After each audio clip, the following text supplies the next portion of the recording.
Bonsoir à toutes et à tous. Merci encore d'être avec nous dans le rendez-vous du soir sur New World Info, dans le décryptage de l'actualité. Pour débuter le programme de ce soir, on va parler de l'Algérie où le pouvoir tente de convaincre la rue. On évoque le sujet avec notre éditorialiste Mamadou Diouf. Bonsoir Mamadou Diouf. Bonsoir Samuel.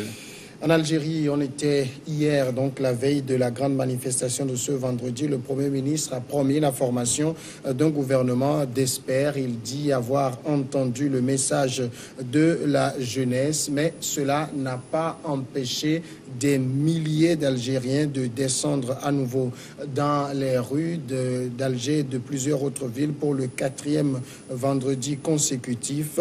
Malgré les mesures prises par le pouvoir, la rue ne décollait pas. Il faut dire quand même que les deux premiers ministres ont annoncé la composition d'un gouvernement qui va être mis en place pour très bientôt. Mamadou Diouf, d'abord, et pourquoi est-ce qu'aujourd'hui le pouvoir algérien a du mal à convaincre la rue?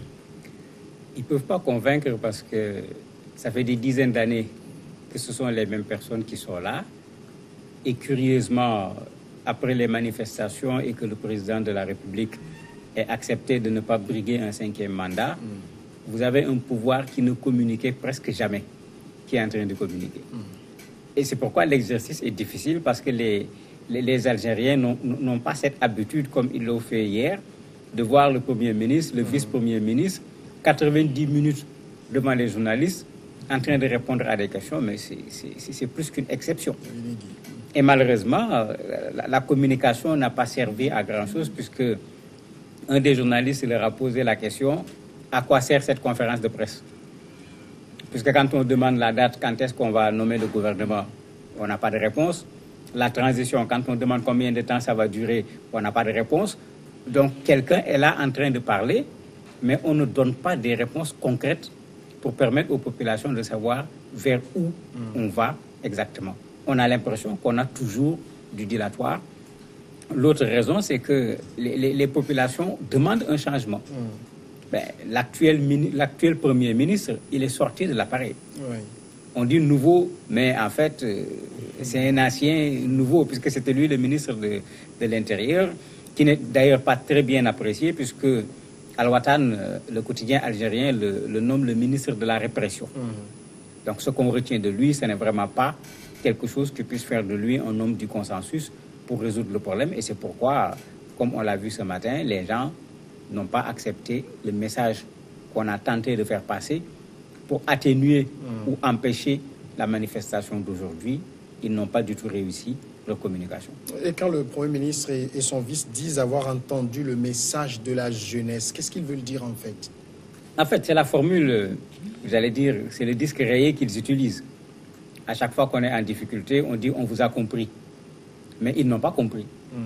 La preuve, c'est que les jeunes sont ressortis pour leur montrer qu'ils n'ont pas compris. Ils leur ont dit « on ne voulait pas de Bouteflika », mais et comme on l'a dit ici une fois, on ne veut plus également de ce qu'il y a derrière Bouteflika. Et ça s'est vu avec la lettre, la soi-disant lettre du président de la République, parce que même ça, il faut douter que ce soit sa lettre, puisque dans sa lettre, lui, il dit que je n'ai jamais cherché un 5e mandat, alors que tout le monde a vu comment l'ancien Premier ministre Ouyahia a fait toute sa campagne pour dire qu'il faut que le président reste, etc. Bon, il y a un problème au niveau de l'appareil sur ce plan-là. C'est pour dire simplement que les jeunes sont venus repréciser ce qu'ils veulent. Si vous voyez actuellement, on ne disait pas de 5e mandat. Maintenant, ils disent qu'ils ne veulent pas de 4e mandat bis. D'autres disent qu'ils ne veulent pas de 4e mandat plus. Et d'autres disent clairement, c'est du système qu'on ne veut plus. C'est-à-dire, il ne s'agit pas de permettre au pouvoir en place d'organiser une transition pour éventuellement se préparer à reprendre le pouvoir autrement. Comme on l'a vu en RDC, partir sans réellement partir. Les jeunes semblent l'avoir compris et il faut que les gens ne courent pas ce risque de jouer avec la patience d'un peuple qui a compris. Quand on entend les jeunes Algériens parler aujourd'hui, ils ont très bien compris comment leur pays a été gouverné et ils ne veulent pas tomber dans ce piège-là une nouvelle fois.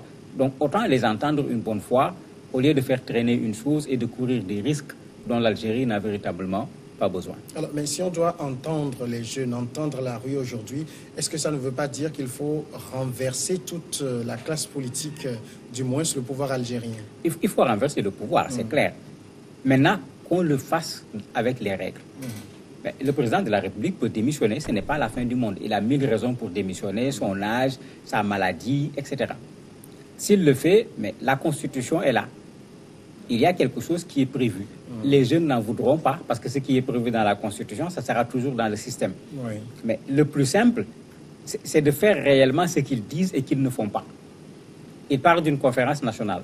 C'est une très bonne chose pour redonner une nouvelle république à l'Algérie, pour redonner un nouveau souffle à l'Algérie.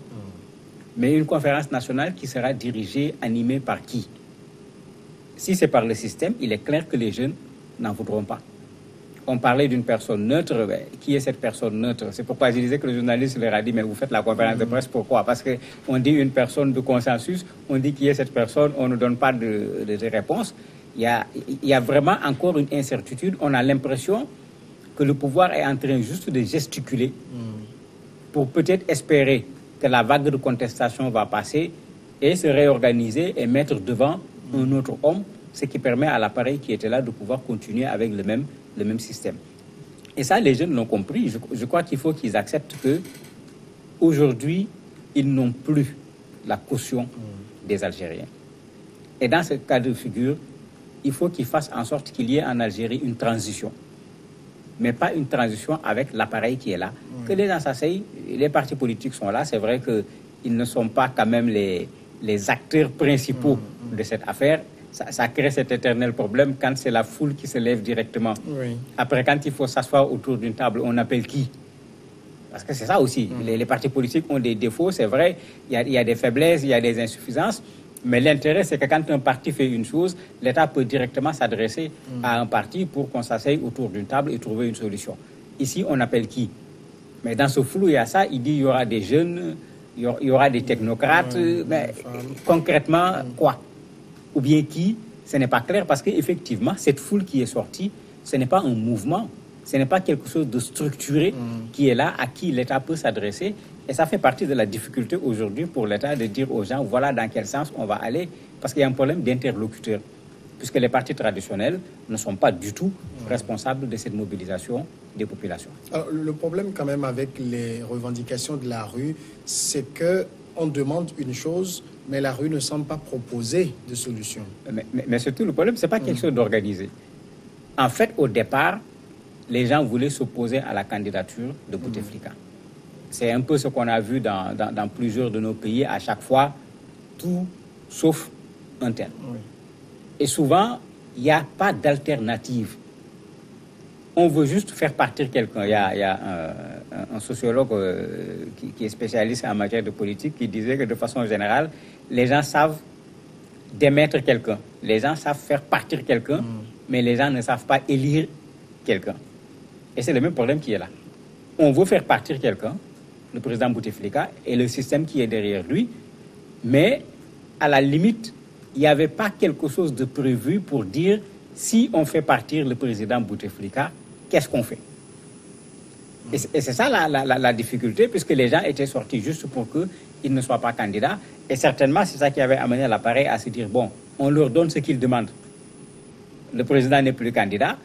Eux aussi, ils se rendent compte que, mais attendez, le président n'est plus candidat, mais le système est toujours là.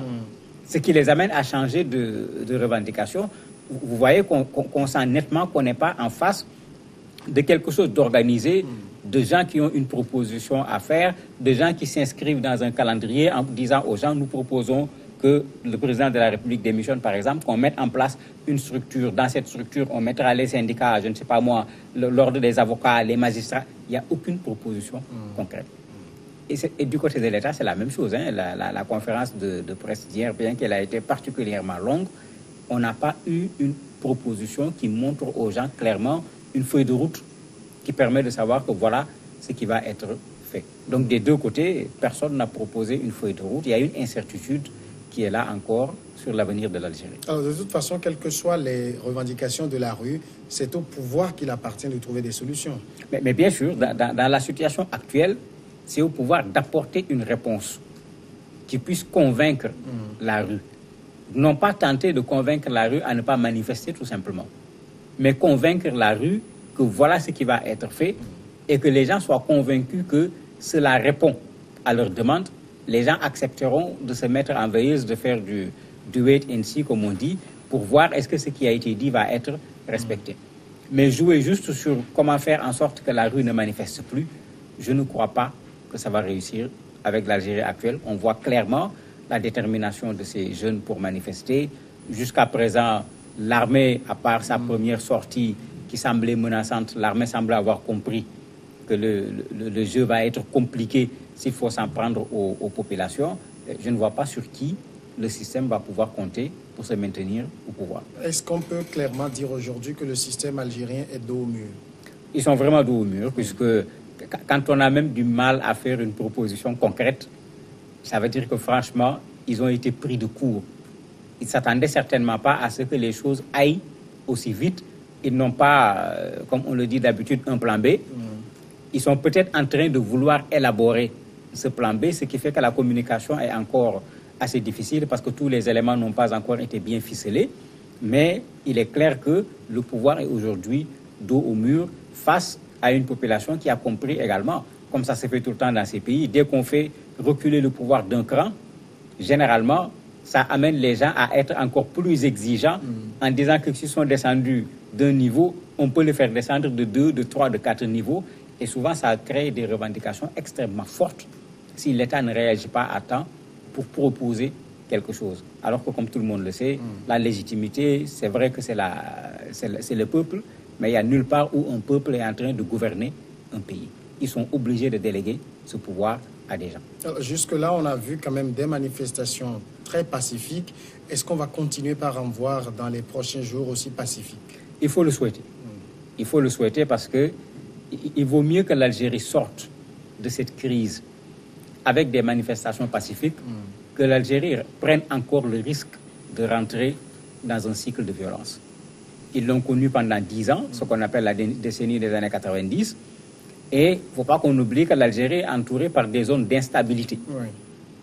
Le Mali est là à sa frontière, la Tunisie est là, le problème n'est pas réglé en Tunisie, la Libye est là. Donc l'Algérie même avait intérêt à faire en sorte que l'instabilité à côté de ses frontières ne rentre pas à l'intérieur du pays.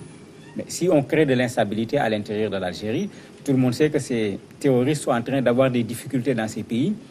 Si vous créez de l'insécurité en Algérie, mais ils vont venir faire de l'Algérie leur base. Parce que ce qui les arrange, c'est un espace où personne ne gouverne, ce qui leur permet de faire ce qu'ils veulent. Donc, même les populations n'ont pas intérêt à ce qu'on aille vers une violence. Ce qu'ils demandent est légitime. Je crois qu'ils ont intérêt à rapidement s'organiser. Parce que c'est ça qui manque. Oui. Il faut qu'ils s'organisent, à défaut que l'État fasse une proposition convaincante, mais que les populations qui manifestent puissent faire une proposition.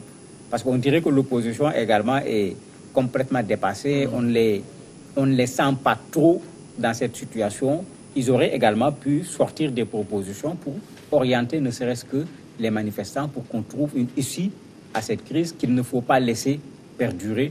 Parce que c'est là où se trouve le risque pour que la violence apparaisse dans cette crise-là. Justement, comment expliquer cette attitude de l'opposition qui a du mal à exploiter la situation à son avantage? C'est que l'opposition a raté déjà sa tentative de trouver un candidat unique avec la rencontre qui avait été initiée par Abdallah, qui n'a rien donné. En même temps que la rencontre n'a rien donné, l'opposition semblait même pas avoir de proposition pour empêcher au président d'être candidat. Donc il faut vraiment dire que les manifestants sont venus dépasser carrément l'opposition et avoir en pratiquement moins d'un mois ce que l'opposition n'a pas été capable d'avoir depuis combien d'années, puisque Bouteflika fait actuellement 20 ans pratiquement de pouvoir avec ses 4 mandats.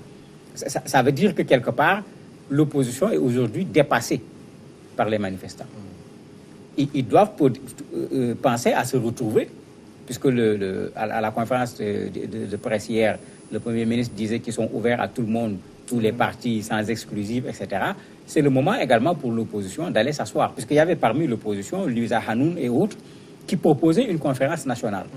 Ce n'est pas du nouveau. Mais la conférence nationale proposée par ces partis n'a rien à voir avec la conférence nationale qui est proposée par le pouvoir.